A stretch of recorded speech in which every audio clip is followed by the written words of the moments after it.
tiba waktunya bagi Tuhan berbicara kepada setiap kami. Karena itu persiapkan hati kami untuk mendengarkan firman Tuhan. Berikan kami telinga seorang murid yang mau belajar dan mengerti kebenaran firman Tuhan. Tutup bungkus hamba-Mu yang Tuhan pakai menyalurkan kebenaran firman Tuhan. Hamba hanyalah manusia biasa yang penuh dengan kekurangan di sana sini, tapi hamba percaya dengan kuat kuasa Roh Kudus, firman itu akan menjadi berkat bagi setiap kami pada kesempatan kali ini. Terima kasih Tuhan, berfirmanlah karena kami siap mendengarkannya. Amin. Amin.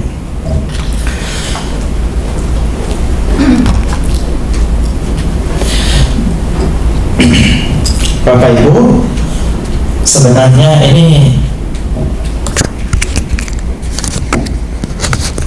jadwalnya Pak Esra, tapi karena di Kupang ada pendeta yang cuti melahirkan, jadi Ibu Sonya melayani di sana, sementara Pak Esra juga belum bisa datang kemari. Ternyata di pihak orang tua belum siap untuk ditinggalkan. Jadi kita harus memaklumi dulu situasinya. Dan sebenarnya saya sendiri sakit. Ya, berapa dari hari Kamis itu ibu yang ikut persekutuan doa atau bapak-bapak kan lihat ya, saya kayak kakek-kakek gini. Jadi pinggang saya itu sakit sekali. Akhirnya hari Jumat kalau tidak salah saya ke puskesmas. Nah, sampai di puskesmas cuma ditanyain, dikasih obat 4 butir. Ya itu saya minum sampai bisa berdiri sekarang ini ya. Mau cari pengkhotbah tamu karena kondisi kayak demikian. Siapa yang mau khotbah dalam waktu yang mepet begitu gitu? Karena Pak Esra aja ngasih kepastian untuk tidak datang hari ini, itu hari Jumat malam. Ya. Namun tidak mengurangi sukacita kita. Kata pepatah mengatakan, tak ada rotan akar pun jadi ya kita belajar saja ya sebisa kita. Mari kita buka firman Tuhan di dalam Kisah 2 ayat 1 sampai dengan ayat yang ketiga. Kisah Para Rasul pasal yang kedua ayat yang ke-1 sampai dengan ayat yang ketiga. Ketika tiba hari Pentakosta, semua orang percaya berkumpul di satu tempat. Tiba-tiba turunlah dari langit suatu bunyi seperti tiupan angin keras yang memenuhi seluruh rumah di mana mereka duduk. Dan tampaklah kepada mereka lidah-lidah seperti nyala api yang bertebaran dan hingga pada mereka masing-masing. Maka penuhlah mereka dengan Roh Kudus, lalu mereka mulai berkata-kata dalam bahasa lain seperti yang diberikan oleh Roh itu kepada mereka untuk mengatakannya.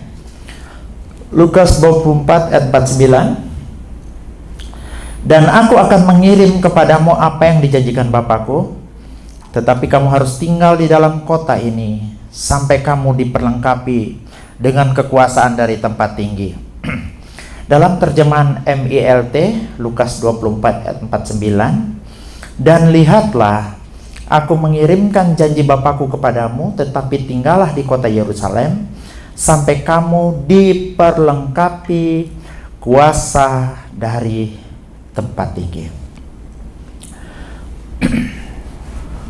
Jadi Bapak Ibu, sebelum Tuhan Yesus naik ke surga, dia berjanji bahwa akan membaptis orang yang percaya dengan kuasa Roh Kudus. Dan sebenarnya janji Bapa itu juga dijanjikan dalam kitab Yoel ya. Dan ketika pas hari Pentakosta itu, mereka dikatakan berkumpul di suatu tempat dan terjadilah mereka atau mengalami apa yang disebut dengan dibaptis dengan Roh Kudus, di mana Roh Kudus dicurahkan. Cuma sekedar sedikit ini harus dijelaskan bahwa Pentakosta di sini ini berbicara tentang Pentakosta orang Yahudi, Mereka berkumpul itu dalam konteks itu. Dan Pentakosta orang Yahudi ini sebenarnya dari bahasa aslinya berasal dari kata Hak Shavuot, yaitu hari raya 7 minggu ya, hari raya 7 minggu yang dirayakan pada hari ke-50 sesudah hari raya Paskah atau Pesak. Nah, hari raya Pentakosta itu sendiri merupakan peringatan akan diberikannya 2 loh batu kepada bangsa Israel, dan juga ini dalam rangka hari raya untuk ucapan syukur karena panen gandum. Nanti itu boleh dilihat dalam Ulangan 16 ayat 10, Keluaran 34 ayat 22. Nah, jadi kalau di Manado, Pentakosta ini kayak hari raya pengucapan syukur karena hasil panen. Kalau di Poso sama, kalau di Jawa mungkin namanya undoh-undoh ya, tidak salah ya. Jadi ini Pentakosta ini dalam konteks memperingati itu. Tiba-tiba pada saat yang sama ketika murid-murid berkumpul, mereka mendapatkan penggenapan daripada janji Bapa, di mana mereka menerima kuasa dari tempat tinggi. Nah, yang saya mau jelaskan sedikit ini Bapak Ibu, Pentakosta itu sebenarnya yang benar yang mana? Pentakostakah atau Pantekosta? Karena ini sering banyak terjadi salah ucap atau bagaimana. Jadi begini, sebenarnya kalau mau lihat bahasa aslinya dari hari Pentakosta itu adalah Pentekoste ya. Coba lihat. Itu Pentekoste. Itu yang kata Pentakosta di situ. Itu yang benar. Nah, kemudian Pentekoste ini diterjemahkan berbeda-beda dalam setiap kitab. Misalnya kita lihat kalau dalam terjemahan LDKR, di sana menggunakan Hari Raja Hasim. Kemudian kalau dalam terjemahan Klinker Bode tahun 1863 dan 1870 diterjemahkan menjadi Pantekosta. Pentekoste dalam bahasa aslinya diterjemahkan menjadi Pantekosta. Mungkin ini yang dibawa oleh gereja GPDI waktu mendaftar ke Kementerian Agama. Ya. Kemudian dalam terjemahan Casbury itu diterjemahkan menjadi Pantikosta. Nah, itu ya. Ini bisa dilihat diterjemahkan menjadi apa? Pantikosta. Ada yang menerjemahkan Pantekosta, ada yang menerjemahkan Pantikosta. Yang benar tuh Pentekoste. Nah, kemudian dalam terjemahan baru diterjemahkan menjadi Pentakosta. Jadi nggak perlu itu dibahas perbedaan itu. Yang jelas begini, itu masalah bahasa itu dinamis sekali. Misalnya lemari itu ada yang nyebut almari, betul? Sama saja maksudnya. Kalau zaman sekarang mati aja udah berubah. Saya dengar jadi metong. Betul? Ibu-ibu yang suka belanja online tuh karena takut ketahuan suami, mahal tuh dia rubah jadi mehong. Bahasa gaul, Pak. Oh, bahasa gaul itu ya. Iya. Bahkan saya nggak ngerti. Saya pikir-pikir apa lama kok banyak anak-anak muda sekarang pakai Islam. Anjir. Saya pikir apa? Saya tanya sama Bu Yuni, anjir itu apa? Saya pikir banjir atau gimana, ternyata anjing. Ya. Jadi inilah bahasa dinamis. Jadi nggak perlu kita persoalkan Pentakosta yang benar atau Pantekosta yang benar. Yang asli itu tulisannya dalam bahasa Yunani-nya Pentekoste.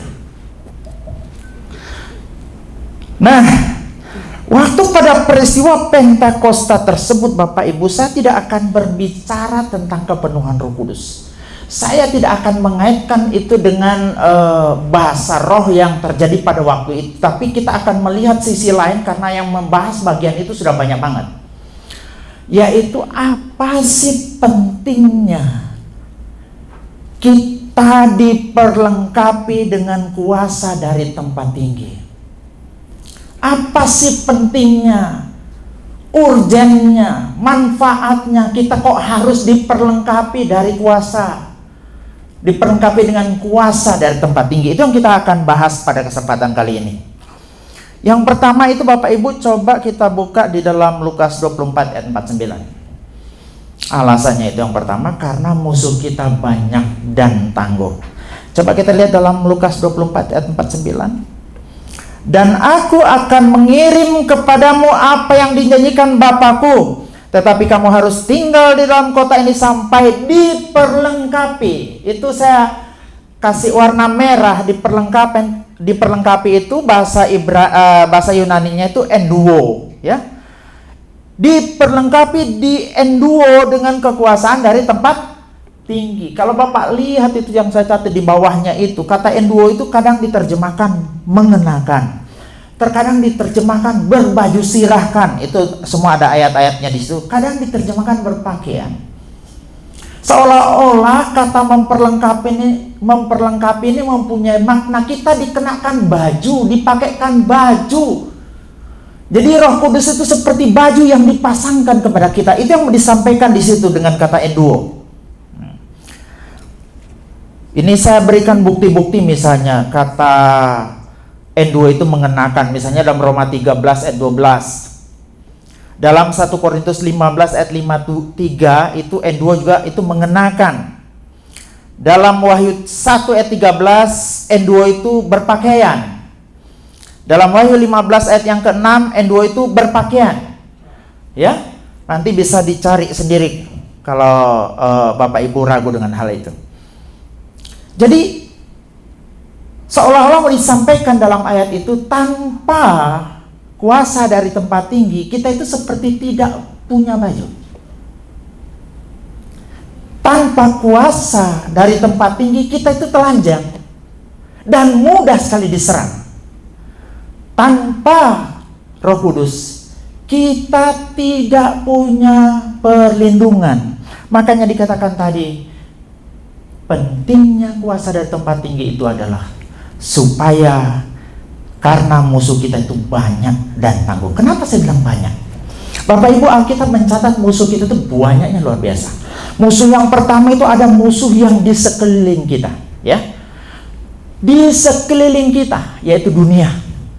Nanti saya berikan dasar-dasar ayatnya. Yang kedua, musuh yang ada dalam kita, musuh itu ada yang di dalam kita. Yang ketiga, musuh itu ada yang di atas kita, yaitu iblis. Ada di sekeliling kita, ada di dalam kita, ada di atas kita. Coba kita lihat dulu musuh yang di sekeliling kita. 1 Yohanes 2 ayat 15. Janganlah kamu mengasihi dunia dan apa yang ada di dalamnya. Jika orang mengasihi dunia, maka kasih akan Bapa tidak ada di dalam orang itu. Yakobus 4 ayat 4. Hai kamu orang-orang yang tidak setia, tidakkah kamu tahu bahwa persahabatan dengan dunia adalah permusuhan dengan Allah? Jadi barang siapa hendak menjadi sahabat dunia, menjadikan dirinya musuh Allah. Apa yang Alkitab mau sampaikan di sini adalah bahwa saudara dan saya punya musuh yang di sekeliling kita, yaitu yang bernama dunia. Dunia ini tidak dimengerti dunia sebagai bumi, ya. Dunia ini tidak bisa dimengerti dunia sebagai planet bumi, tapi adalah suatu sistem yang berjalan di dalamnya yang tidak sesuai dengan kehendak Allah. Itu yang dimaksud dengan dunia di sini. Ini musuh pertama kita, termasuk orang yang memusuhi kita. Waktu pada peristiwa Pentakosta, ketika mereka dipenuhi oleh Roh Kudus, Alkitab mencatat bahwa ada orang yang mengejek mereka, ada yang mencela mereka, dikatakan mereka adalah orang-orang yang mabuk anggur. Tidak heran, memang di dunia itu semacam itu. Akan banyak orang yang tidak suka sama kita. Orang yang memang pada dasarnya benci kepada kita, ya apapun yang kita buat, baik pun kita buat, benar pun kita buat, tidak akan pernah benar di matanya.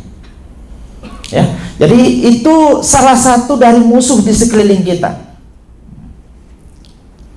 Nah, karakteristiknya itu yaitu bahwa di dalam 1 Yakobus 2 ayat 16, karakteristik dari musuh yang di sekeliling kita itu yaitu Semua yang ada di dunia yaitu keinginan daging, keinginan mata, keangkuhan hidup.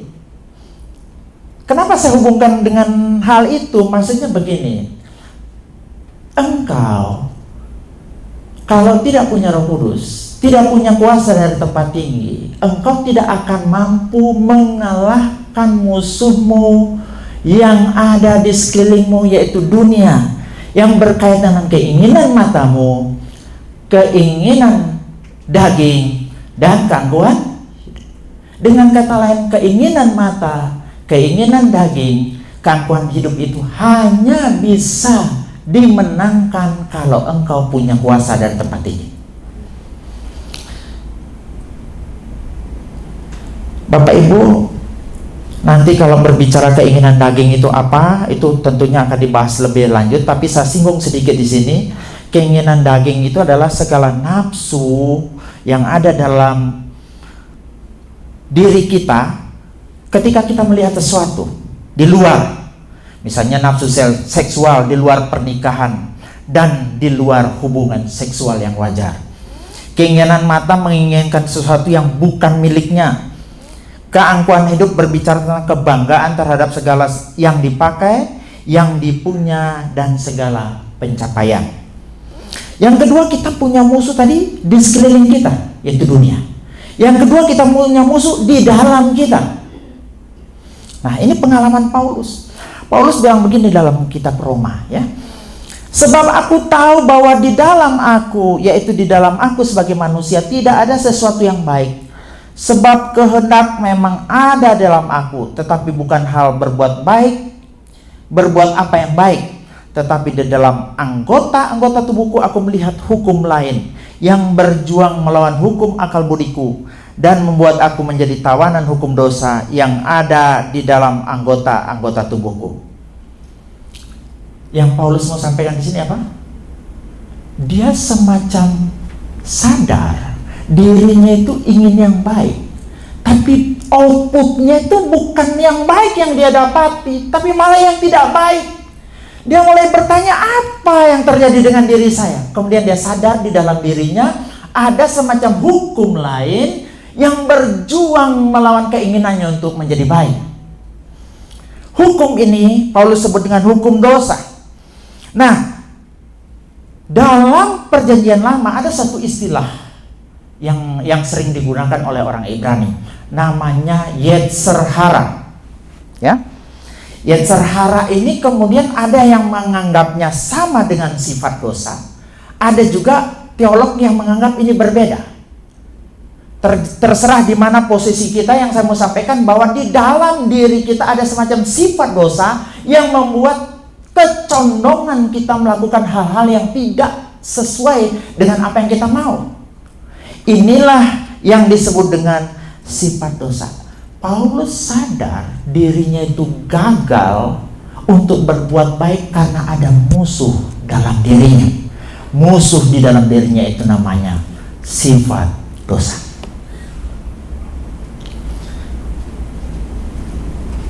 Dalam Galatia 5:17 Paulus bilang begini, sebab keinginan daging berlawanan dengan keinginan roh, keinginan roh berlawanan dengan keinginan daging, karena keduanya bertentangan, sehingga kamu setiap kali tidak melakukan apa yang kamu kehendaki.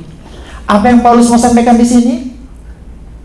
Engkau tidak akan pernah bisa menang melawan musuh dalam dirimu tanpa kuasa dari tempat tinggi. Engkau tidak akan bisa menang melawan musuh dalam dirimu, yaitu kedagingan itu, tanpa Roh Kudus. Itu yang Paulus mau sampaikan. Jadi ketika Tuhan mengirim kuasa dari tempat tinggi, tak lain tak bukan tujuannya apa? Supaya engkau bisa menang melawan musuh sekelilingmu, engkau bisa menang melawan musuh di dalam dirimu, engkau bisa menang juga melawan musuh yang ada di atasmu. Musuh yang di atas diri kita itu apa?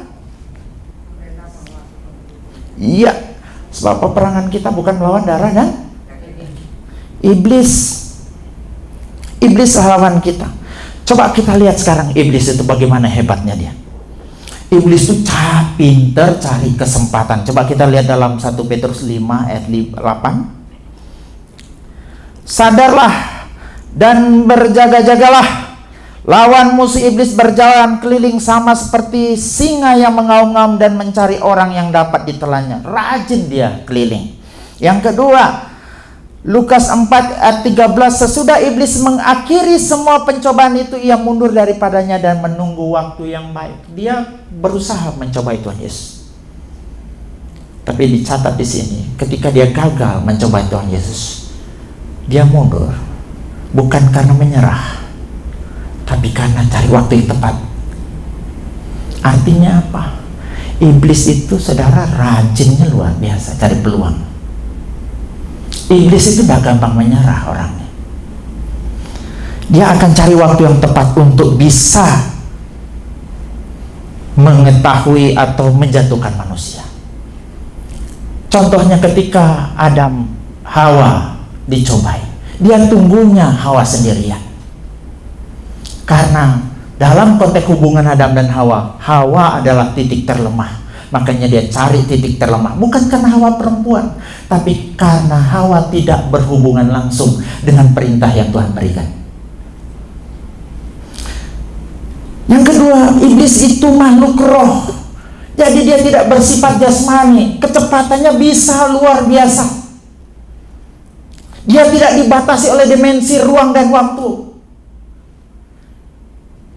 Tidak kasat mata. Saudara tidak bisa lihat dia. Seolah-olah mau disampaikan begini, mau lawan iblis yang tidak kelihatan itu, mau lawan iblis yang rajin itu, engkau tidak akan mampu loh. Kalau enggak dibarengi, kalau engkau tidak diperlengkapi dengan kuasa dari tempat tinggi. Yang selanjutnya, iblis itu bapa pendusta. Ini bisa dilihat dalam Yohanes 8 ayat 44. Iblis itu adalah bapa pendusta. Kita ini ngelawan tukang dusta atau tukang tipu, mama-mama minta pulsa aja ketipu, apalagi menghadapi iblis yang jagonya berdusta, yang jagonya menipu, yang jagonya membohongi kita. Tentunya kita tidak akan mampu dengan kemampuan kita sendiri. Kita butuh kuasa dari tempat, kita butuh Roh Kudus. Makanya Dr. William Hendrickson bilang begini, karena itu iblis adalah sumber dusta, pencipta kepalsuan. Jika ia berbohong, ia ahlinya. Jika tidak berbohong, ia mengutip, bahkan menjiplak. Sekalipun demikian, ia meminjam kata-kata dengan latar belakang yang salah untuk menciptakan suatu ilusi. Kemudian berusaha keras untuk berbohong dan menipu, dan hal ini dilakukan untuk membunuh. Itu bisa dilihat dalam The Gospel of John halaman 61. Kemudian ada kata-kata yang bagus ini. Setan menjanjikan yang terbaik dan membayarkan yang terjelek. Dia adalah pembohong sejak semula. Orang-orang bodoh ditipu olehnya. Mahkota yang dijanjikan menjadi tali gantungan. Penghiburan yang dijanjikan menjadi siksaan. Kehormatan yang dijanjikan menjadi aib dan malu. Sorga yang dijanjikan menjadi neraka. Kalau ada pendusta, pembohong terhebat di muka bumi ini, belum ada apa-apanya dibandingkan musuh di atas kita, yaitu iblis. Karena hebatnya itu penipu, bapak pendusta ini, kita akan mudah tertipu kalau kita tidak diperlengkapi dengan kuasa dari tempat tinggi. Kita akan mudah tertipu kalau kita tidak diperlengkapi dengan kuasa Roh Kudus. Yang selanjutnya, iblis itu pandai dalam menyamar. Dikatakan dalam Matius 7 ayat 15, waspadalah terhadap nabi-nabi palsu yang datang kepadamu dengan menyamar seperti domba, tetapi sesungguhnya mereka serigala yang buas. Coba lihat kata menyamar itu sama dengan kata tadi, memperlengkapi menggunakan kata enduo. Makanya dalam terjemahan KJP misalnya, di sana dikatakan itu sheep clothing, ya, sheep clothing. Kemudian dalam terjemahan AYT dipertegas dengan berpakaian domba.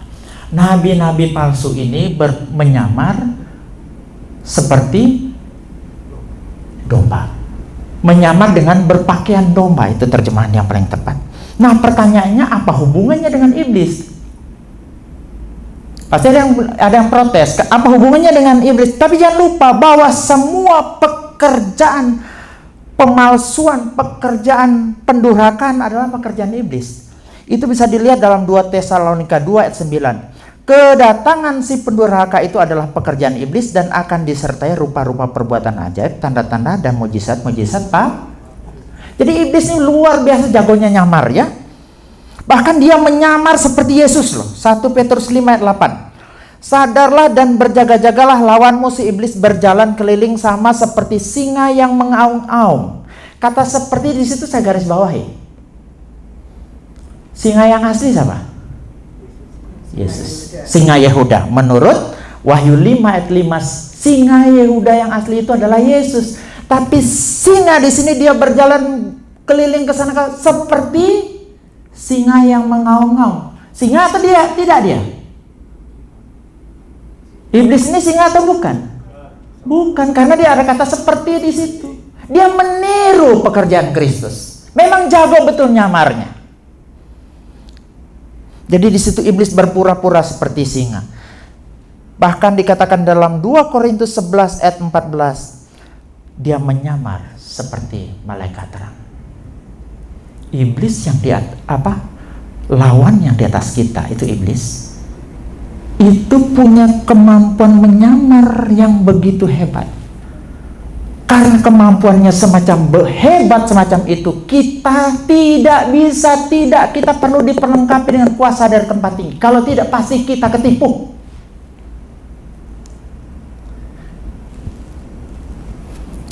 Membedakan tas asli saja dengan palsu, kita susah. Betul? Nah ya. Kalau memang sudah terbiasa mungkin ya. Jadi kalau level-level saya begini, saya tidak tahu itu tas Hermes, LV, tidak tahu. Yang kedua, kita tidak bisa membedakan jam Rolex asli dengan tidak, itu kita tidak tahu. Jangan-jangan kalau saya dikasih jam kelihatan Rolex ya saya terima, karena saya tidak punya pengalaman di bidang itu. Mau bedakan madu asli dengan madu palsu juga kita tidak tahu barangkali. Tahu bedanya? Madu asli itu kalau ditaruh di kulkas, dia itu tidak membeku. Tidak juga dicari semut. Nah, yang ketiga itu kalau dibawa ke rumah ada piring terbang, gelas terbang, dan istri mengamuk, itu madu asli. Sepeda mengantuk ya. Itu pasti madu asli. Jadi hebatnya iblis menyamar itu sampai kita tidak akan bisa tahu yang asli dengan tidak. Kita bisa tahu yang asli atau tidaknya kalau kita punya perlengkapan. Kita harus diperlengkapi dengan kuasa dari tempat ini.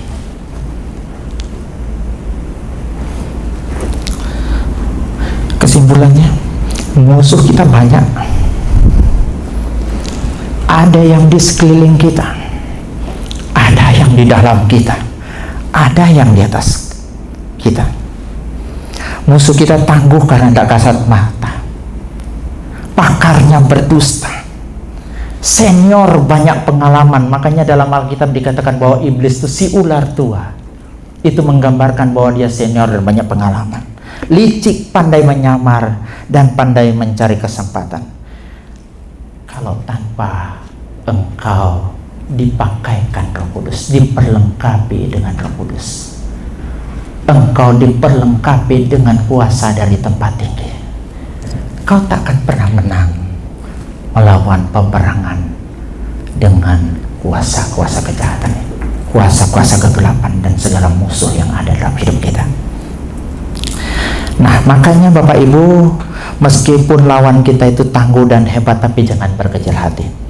Roh Kudus ada dalam kita, lebih besar dari segala roh apapun. Coba kita lihat dalam 1 Yohanes 4 ayat yang keempat. Di sini dikatakan, kamu berasal dari Allah, anak-anakku, dan kamu telah mengalahkan nabi-nabi palsu, sebab roh apa? Yang ada dalam kamu lebih besar daripada yang ada di dalam dunia. Kuasa dari tempat yang maha tinggi itu lebih besar dari segala roh-roh lain. Makanya kita disebut umat pemenang. Saudara akan menang karena kuasa dari tempat tinggi itu ada di dalam saudara. Musuh di sekeliling kita, dunia, musuh di dalam kita, musuh di atas kita, semuanya lebih kecil daripada roh yang tinggal di dalam kita. Amin. Lebih tinggi. Yang kedua, kenapa kuasa dari tempat tinggi itu begitu penting? Karena Tuhan punya tujuan khusus untuk kita. Saya sengaja garis merah itu karena nanti pada poin ketiga mirip. Poin ketiga itu karena Tuhan punya tujuan khusus melalui kita. Kalau poin kedua, Tuhan punya tujuan khusus untuk kita. Di dalam Alkitab, setelah saudara diselamatkan, ada yang disebut dengan keselamatan awal, saudara akan mengalami yang disebut dengan pengudusan. Ya, pengudusan ini kalau menurut Pak Wesley Dual ada 3: initial sanctification, entire sanctification, dan glorification. Tapi ada juga saya lihat yang mempunyai pemahaman bahwa status, pengudusan status, pengudusan progresif, dan yang ketiga itu pengudusan penuh. Ya. Jadi ada yang mempunyai pemahaman semacam itu. Yang jelas, kalau menurut 2 Petrus 1 ayat 3, saudara setelah diselamatkan, saudara diproses sedemikian rupa oleh Tuhan, yaitu supaya saudara bisa mengambil bagian dalam kodrat ilahi. Untuk mencapai suatu titik di mana kita mengambil bagian dalam kodrat ilahi. Mencapai kodrat ilahi ini sering disebut dengan teosis. Cuma kalangan Protestan umumnya tidak seperti dalam tanda petik tidak menerima ini teosis ini. Karena teosis ini mengacu kita itu sama seperti Allah. Ini diakui oleh gereja-gereja ortodoks misalnya. Dan sebagian Katolik. Yang kedua juga Alkitab menghendaki kita dalam Yohanes 17 ayat 22 dan ayat 23, yaitu seperti manunggal dengan Tuhan. Ayat 23 coba saya baca. Aku di dalam mereka dan engkau di dalam aku, supaya mereka sempurna menjadi satu, agar dunia tahu bahwa engkau yang telah mengutus aku dan bahwa engkau mengasihi mereka sama seperti mengasihi aku. Aku di dalam mereka dan engkau di dalam aku. Ini dipahami oleh banyak orang seperti manunggalnya kita dengan Tuhan. Apakah kemudian ini sama dengan istilah kejawen manunggaling kawula Gusti? Kita tentunya harus meneliti lebih lanjut. Jadi yang jelas, Tuhan menghendaki kita mencapai atau mengambil bagian dalam kodrat ilahi. Yang kedua, menunggal dengan Tuhan. Yang ketiga, sama seperti Yesus yang adalah suci.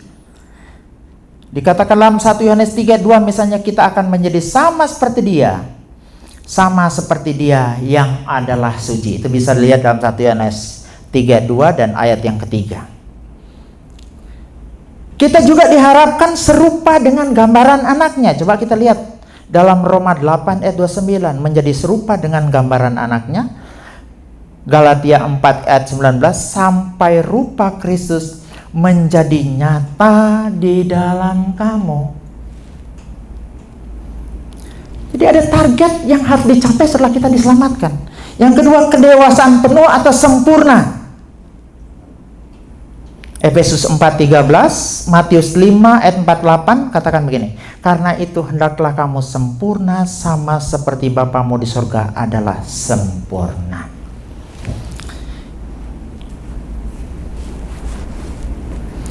Jadi Bapak Ibu, kembali saya bahas masalah teosis. Ini teosis ini sedikit menakutkan, makanya kebanyakan Protestan tidak terlalu ikut berkecimpung di situ, karena Athanasius bilang begini, Tuhan menjadi manusia agar manusia menjadi Tuhan. Itu kayaknya terlalu ngeri kita dengar, ya, ngeri banget kita dengar kata-kata itu. Yang jelas bahwa manusia tidak diberikan kesetaraan ontologis dengan Tuhan, dan mereka juga dianggap melebur atau berbaur dengan wujud Tuhan sebagaimana dia dalam hakikatnya. Jadi ketika kita mengambil bagian dalam kodrat ilahi, tidak berarti hakikat kita dengan Tuhan itu sama, karena kita adalah tetap manusia ciptaan, dia adalah pencipta. Nah, bayangkan ya, kita itu setelah diselamatkan, kita harus mengambil bagian dalam kodrat ilahi. Itu targetnya Tuhan. Kita harus suci seperti Kristus. Kita harus menunggal dengan Tuhan. Kita harus serupa dengan gambaran anaknya. Bagaimana mungkin bisa terjadi kalau tanpa kuasa dari tempat ini? Nggak mungkin.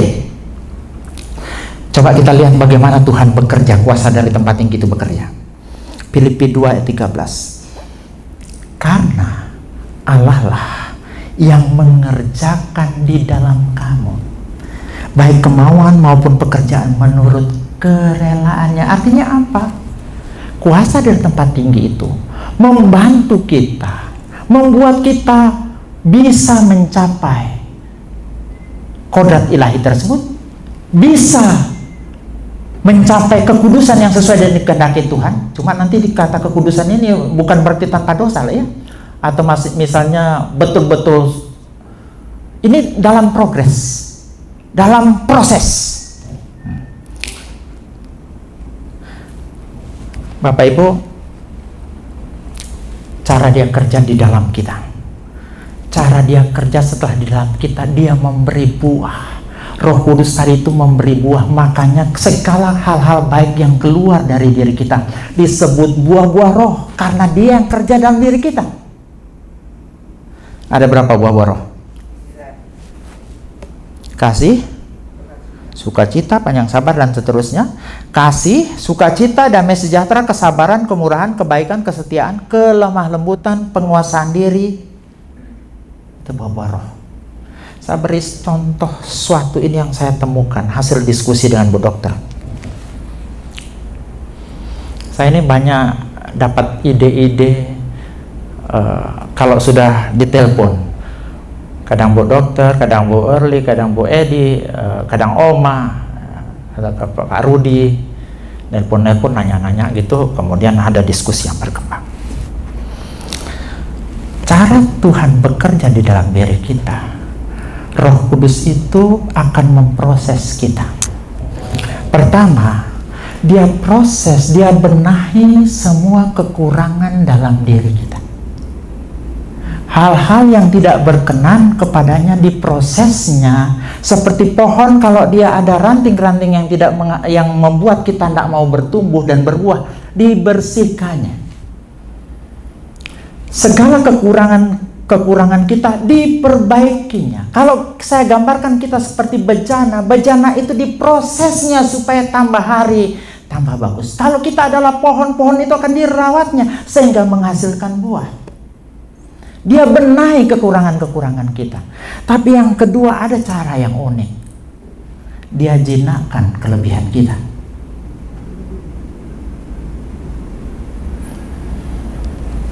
Orang cerdas biasanya suka berpikir thinking out of the box.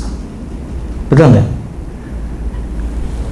Orang Orang-orang semacam ini biasanya susah sekali dikendalikan karena memang kecerdasan otaknya luar biasa. Tetapi Roh Kudus membuat dia bisa dijinakkan. Betul Pak Dokter? Ini bahasa agak unik yang saya gunakan. Bisa dijinakkan. Nah, makanya ada istilah di situ dalam buah roh itu namanya kelemah lembutan. Kelemah lembutan itu bahasa Yunaninya praus. Praus itu adalah cara, ini sebenarnya istilah prausnya diambil ya. Zaman dulu kalau ada kuda, ada perang dan sementara itu dibutuhkan kuda untuk menjadi kuda perang. Apa yang dicari itu kuda sakit-sakitan. Kuda yang kakinya tidak kuat lari. Tidak, yang dia ambil tuh kuda yang kuat lari, ganas dan sebagainya. Dan kemudian dijinakkan kuda itu sehingga bisa, tenaga yang besar itu bisa dimanfaatkan untuk cara Tuhan seperti itu. Dia jinakkan kelebihan kita tidak dibuangnya. Sehingga kita bisa dikendalikan oleh Tuhan.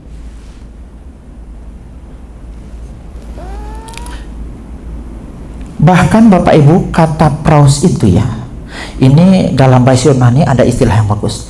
Kalau saudara mudah marah namanya orgilotes. Dikit-dikit marah namanya orgiletes. Tapi kalau sama sekali nggak bisa marah namanya orgesia. Itu nggak bisa marah. Dikit-dikit marah namanya orgilotes. Tidak bisa marah namanya orgesia. Kelemah lembutan itu, kelebihan saudara tadi, tenaga saudara yang besar, kecerdasan otak saudara yang luar biasa ditaruh di antaranya. Artinya begini, sikap praus atau lemah lembut adalah sikap di antara orgilotes dan orgesia yang tidak terlalu mudah marah dan tidak bisa tidak marah. Saya ulangi, tidak terlalu mudah marah dan tidak bisa tidak marah. Ketika menghadapi sesuatu yang benar, tidak langsung dikuasai marah. Biasa orang yang tidak lemah lembut, begitu ada sesuatu sedikit aja langsung marah. Tetapi untuk dosa harus bisa bersikap marah. Jemaat Efesus dimarah karena tidak marah. Bukan, Imam Eli ya. Imam Eli disalahkan Tuhan karena tidak bisa marah di saat harusnya marah. Jemaat Efesus dipuji karena dia marah untuk hal yang patut dimarahi. Kelemah lembutan itu ada di antara itu. Jangan berpikir orang yang lemah lembut itu orang yang tidak bisa marah-marah. Orang yang tidak bisa marah sama sekali. Untuk hal-hal yang harus dimarah, dia harus marah.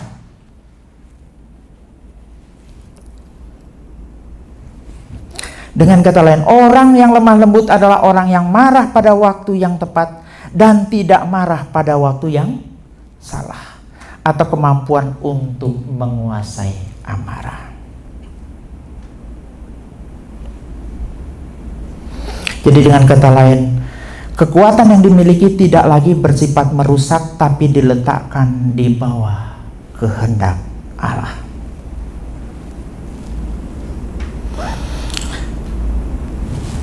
Hanya kuasa dari tempat yang tinggi yang sanggup membenahi kurangmu. Hanya kuasa dari tempat yang tinggi sanggup menjinakkan lebihmu.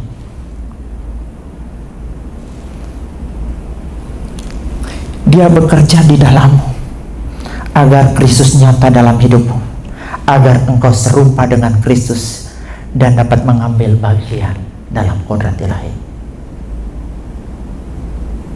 Tanpa kuasa dari tempat yang tinggi itu,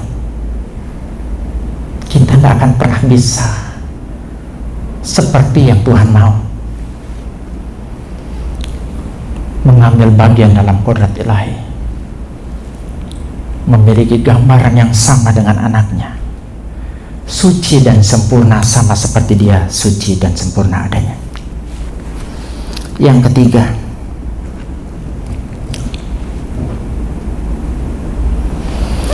karena Tuhan punya tujuan khusus melalui kita.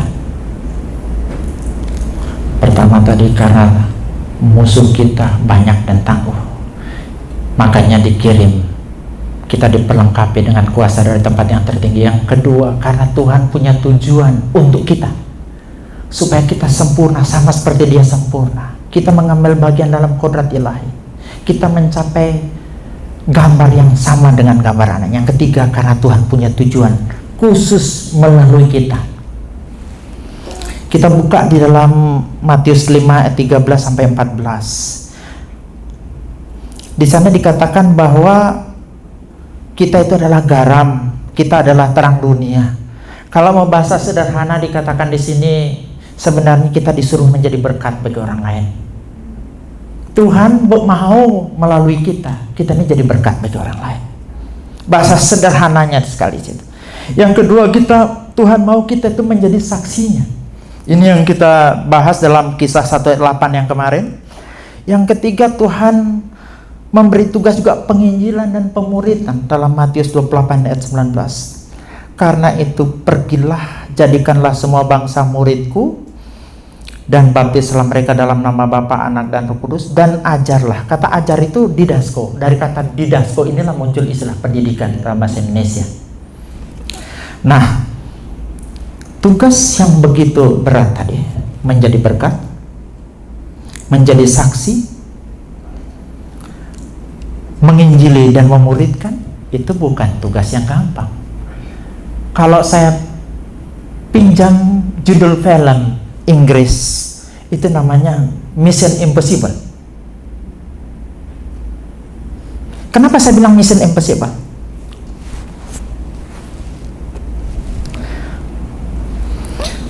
Tugas-tugas itu, semua yang saya sampaikan tadi, itu berada dalam 5 dimensi.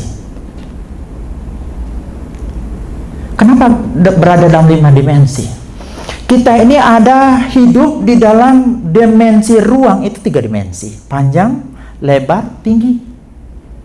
Dimensi keempat sering dianggapnya sebagai waktu, itu dimensi keempat. Dimensi roh sering dianggap sebagai dimensi kelima.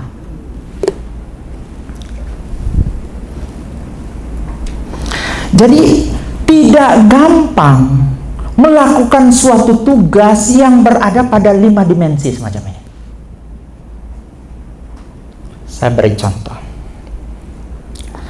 Suatu saat ketika Yesus habis dimuliakan di atas gunung, didapatinya murid-muridnya sedang mengusir setan dari seseorang yang kena penyakit ayan. Coba perhatikan. Yang dilihat dengan mata adalah sakit ayan. Penanganannya dilakukan adalah pengusiran setan. Sakit ayan itu bersifat fisik, tetapi kerasukan setan itu bersifat demonik atau dimensi roh, bukan dimensi ruangan. Melayani itu tidak hanya berbicara 3 dimensi. Engkau berbicara hanya dimensi panjang, lebar, dan tinggi. Tidak juga hanya berbicara di dimensi waktu, tapi kita berbicara pada dimensi roh. Makanya kemampuan menganalisa sesuatu tidak hanya bisa digunakan dengan mata, tetapi dengan kuasa Roh Kudus. Dari mana ditaunya Ananias dan Safira melakukan kesalahan oleh Petrus? Apakah dia dengar? Atau tebak-tebakan? Roh Kudus yang memberitahunya. Artinya, semua pelayanan Kristen, entah itu jadi saksi Kristen, entah itu jadi penginjil, entah itu melayani apapun, khotbah dan sebagainya, itu menyangkut 5 dimensi ini. Saya beri contoh. Ada orang yang setiap ke gereja ngantuk. Misalnya, dianalisa, Kalau dia ngantuknya karena tadi malam dia begadang, itu masalah fisik. Memang siapapun kalau begadang semalam ya pasti ngantuk. Tapi yang kedua, bisa juga ngantuknya masalah psikis karena khotbahnya tidak menarik. Betul? Tapi kalau setiap khotbah dia mengantuk, tapi begitu keluar dari gereja matanya terang benderang, pasti demonis. Bisa nangkap? Jadi kita menganalisanya itu semua tidak bisa cuma masalah fisik. Bisa jadi masalah kesehatan karena kurang darah dan sebagainya. Tetapi kalau setiap ibadah dia mengantuk, begitu keluar dari gereja dia hilang ngantuknya, dan itu terjadi terus menerus, pasti ada unsur-unsur dari kuasa.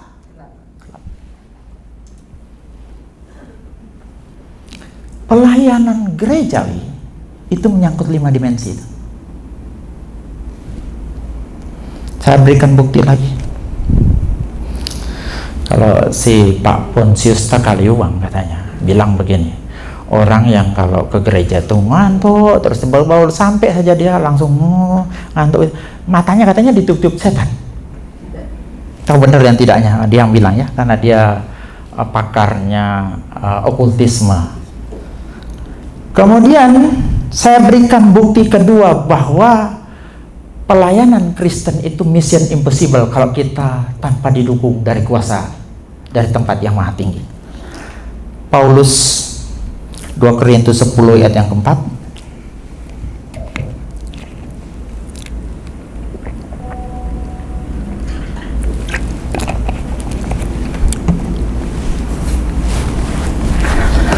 Saya akan baca ya. 2 Korintus 10 ayat yang keempat. Salah ya? Oh, enggak ada ya? Enggak ada, Mas. Karena senjata kami dalam perjuangan bukanlah senjata duniawi, melainkan senjata yang diperlengkapi apa? Dengan kuasa Allah yang sanggup untuk meruntuhkan benteng-benteng. Kami mematahkan setiap siasat orang dan merubuhkan setiap kubu yang dibangun oleh keangkuhan manusia untuk menentang pengenalan akan Allah. Kami menawan, saya garis bawah sini, kami menawan segala pikiran dan menaklukkannya kepada Kristus. Paulus mau sampaikan apa di sini? Ketika dia menginjili, ketika dia khotbah, ketika dia melayani, dia sadar 5 dimensi ini ada semua. Kalau ada orang yang menentang, Paulus pikirkan bukan hanya karena dia menolak, karena dia keras kepala dan sebagainya, tetapi dia melihat penyebab keras kepalanya itu, dia tidak mau menerima kebenaran itu, ada unsur demonik, ada unsur-unsur kuasa. Makanya dia katakan, saya menawan pikiran mereka, tidak menggunakan trik, tidak menggunakan siasat, strategi manusia. Saya menggunakan kuasa ilahi. Kuasa ilahi itu adalah kuasa Roh Kudus, kuasa ilahi adalah kuasa dari tempat maha tinggi.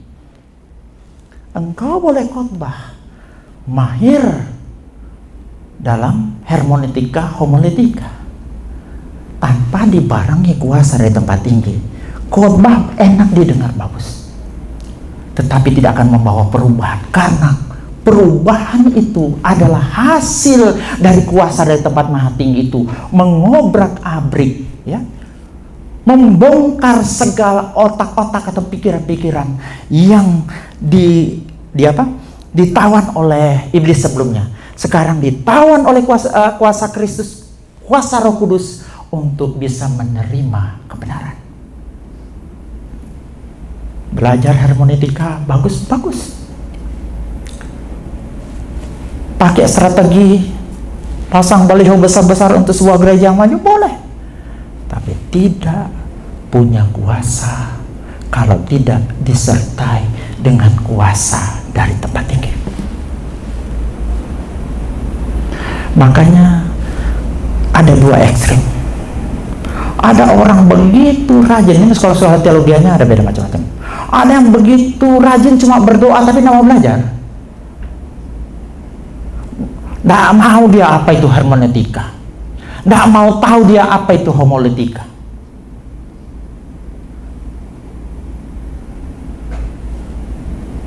Pokoknya Roh Kudus. Ekstrem kedua, terlalu ngandalin homiletika, terlalu ngandalin hermeneutika dan homiletika. Tidak mau Roh Kudus. Ini ada dua ekstrem. Tapi yang benar itu adalah karena kita melayani dalam semua dimensi tadi. Kita tidak bisa mau atau tidak, harus ada kuasa dari tempat mati. Karena hanya itu yang akan membuat orang berubah. Sepasih apapun kita berkhotbah, orang tidak akan berubah.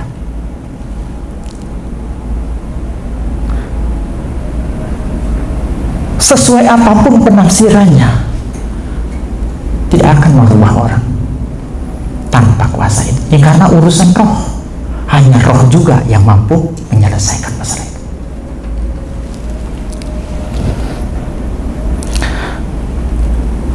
Yang kedua, Bapak Ibu, kenapa saya bilang mission impossible? Karena tugas tersebut tidak boleh merusak keindahanmu. Tuhan bekerja untuk kita agar kita indah sama seperti Kristus keberadaan kita. Tapi banyak orang ketika sudah indah dipakai oleh Tuhan, justru keindahannya rusak. Kemarin dalam kasus ini kita belajar di rumah Bu Edi.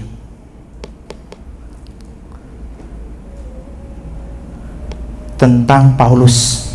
Coba kita buka 2 Korintus 12 ayat 7 dan 8. Dan supaya jangan aku meninggikan diri karena penyataan-penyataan yang luar biasa itu, maka aku sendiri diberi suatu duri dalam dagingku, yaitu seorang utusan iblis untuk mengocoh aku, supaya aku jangan meninggikan diri.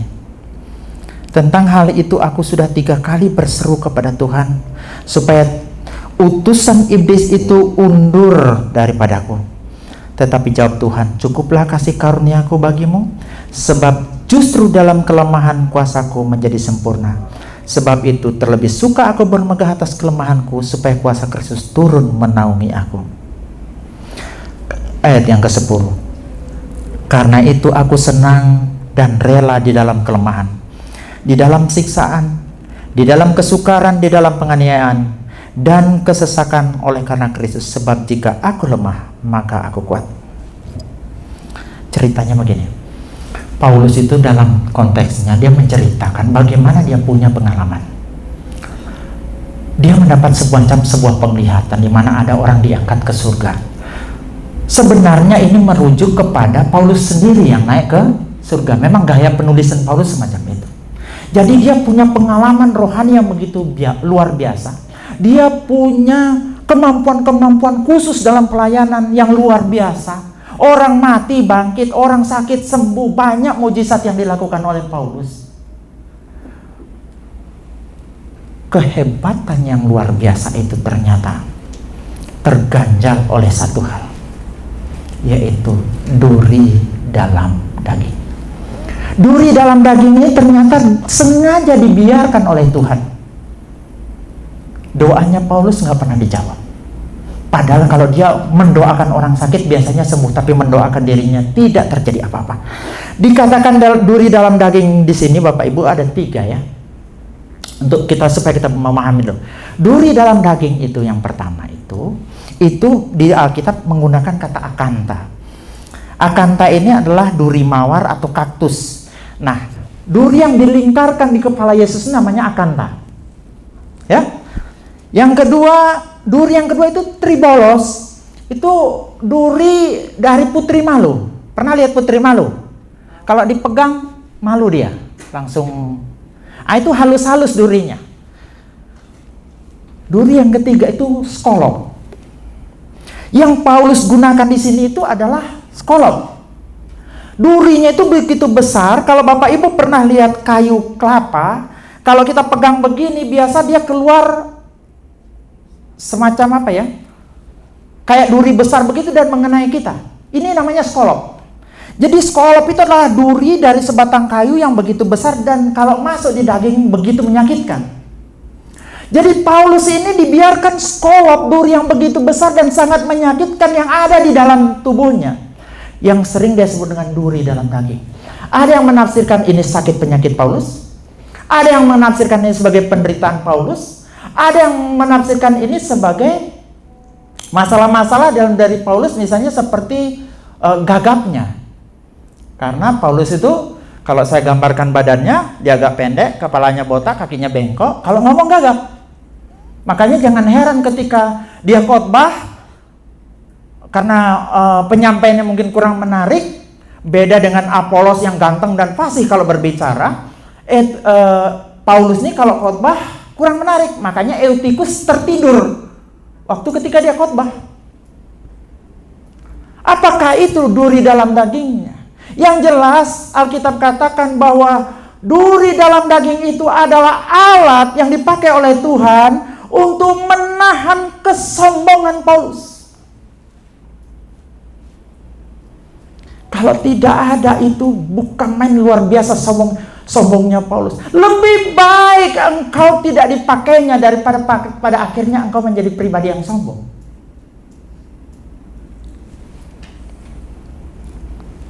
Kalau saya mau gambarkan dengan motor, pernah lihat motor Ducati Panigale?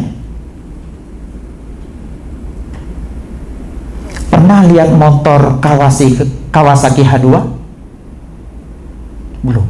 Suzuki Hayabusa? Itu motor tenaganya besar sekali.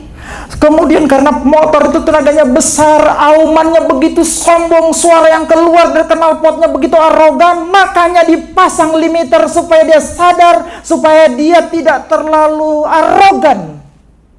Itu maksudnya. Kalau saya mau gambarkan dengan sapi itu begitu besar, begitu gede, begitu gemuk, tenaganya begitu besar. Kemudian dipasangkan oleh Tuhan, diizinkan dipasangkan tali di sininya, supaya dia bisa dikendali, supaya tidak sembarangan dan tidak sombong. Jadi skolop ini adalah sesuatu yang menahan Paulus supaya tidak menjadi sombong. Skolop setiap orang itu beda-beda loh. Misalnya ada yang biasa berbicara tentang narkoba. Saya cuma contoh ya. Ada seorang penyanyi dangdut nyanyi tentang narkoba, sekarang lagi viral itu. Tiba-tiba anaknya narkoba. Jadi semacam skolop buat penyanyi dangdut tersebut. Dia yang menyanyikan anti narkoba, anaknya terlibat narkoba. Ada juga penyanyi dulu nyanyikan galang rambu anarki anakku, karena protes BBM naik tinggi, susu tidak terbeli. Saudara tahu galang rambu anarki matinya kenapa? Narkoba. Kemudian orang ngomongnya begini, lah susu tidak terbeli, narkoba Bapaknya tidak punya kemampuan berbicara karena ada skolop. Bisa nanggap? Terkadang kita yang dipakai secara luar biasa. Kalau saudara seorang pendeta, saudara dipakai luar biasa, biasa diizinkan skolop oleh Tuhan supaya tidak sombong.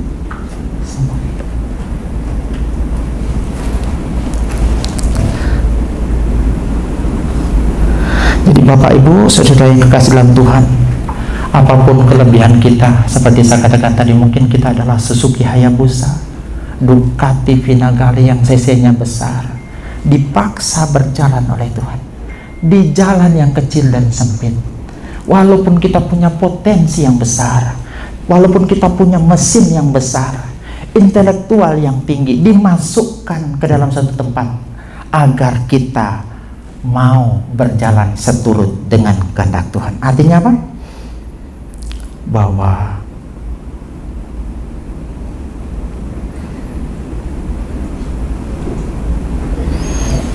tugas yang Tuhan mau berikan kepada kita, tugas yang Tuhan mau kerjakan melalui kita begitu berat.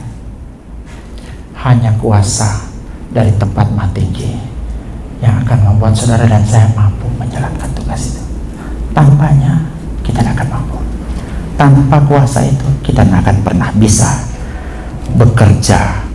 Tuhan tidak akan bekerja melalui kita. Tuhan Yesus memberkati.